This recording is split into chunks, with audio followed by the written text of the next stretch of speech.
শেষ ৫ ওভারে ৪২ রান, হাতে ৭ উইকেট, হার নিয়ে কী বললেন হার্দিক? ইন্ডিয়ান প্রিমিয়ার লিগের ইতিহাসে সবচেয়ে সফল দল, ৫ বার চ্যাম্পিয়ন হয়েছে মুম্বাই, ৫ বারই রোহিত শর্মার নেতৃত্বে। গত ২ মরশুমে অবশ্য ভালো পারফরমেন্স হয়নি রোহিতের, তবে আইপিএলের অন্যতম সেরা ক্যাপ্টেন রোহিত অন্তত এমন পরিস্থিতিতে ম্যাচ বের করতেই পারতেন। এছাড়া মুম্বাইয়ের নেতৃত্ব থেকে সরানো হয়েছে রোহিতকে। নতুন ক্যাপ্টেন হার্দিক শুরু করলেন হার দিয়ে। আইপিএলে এর আগে বহু মরশুমই হার দিয়ে শুরু করেছে মুম্বাই, তারপরও দুর্দান্তভাবে ঘুরে দাঁড়িয়েছে। কিন্তু এই ম্যাচের পরিস্থিতি পুরোপুরি আলাদা। রানবোর্ডে যা টার্গেট ছিল মুম্বাইয়ের সহজেই জেতা ম্যাচ। শুধু তাই নয়, সদ্য প্রাক্তন অধিনায়ক রোহিত শর্মা এবং দেওয়াল্ড ব্রেভিস ছাড়া কেউ রান করতে পারছিল না। শেষ ৫ ওভারে ৪২ রান প্রয়োজন ছিল, হাতে তখনও ৭ উইকেট। এখান থেকে মুম্বাই হারতে পারে তা মুম্বাইয়ের সমর্থকেরা বিশ্বাস করতে পারেননি।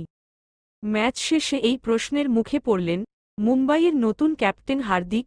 তিনি বললেন, এরকম পরিস্থিতিতে অবশ্যই আমাদের রানটা তাড়া করে জেতা উচিত ছিল। দলে সেই ক্ষমতাও রয়েছে, কিন্তু এটা এমনই একটা দিন যেখানে শেষ ৫ ওভারে এত কম রানও করতে পারলাম না। আমরা শেষ দিকে রান করতে হারিয়েছি। এখনও ১৩টা ম্যাচ বাকি আছে, বললেন মুম্বাইয়ের অধিনায়ক হার্দিক পান্ডিয়া। এছাড়া আমাদের ভিডিও ভালো লেগে থাকে তাহলে চ্যানেলটিকে সাবস্ক্রাইব করুন এবং বেল আইকনটি ক্লিক করুন।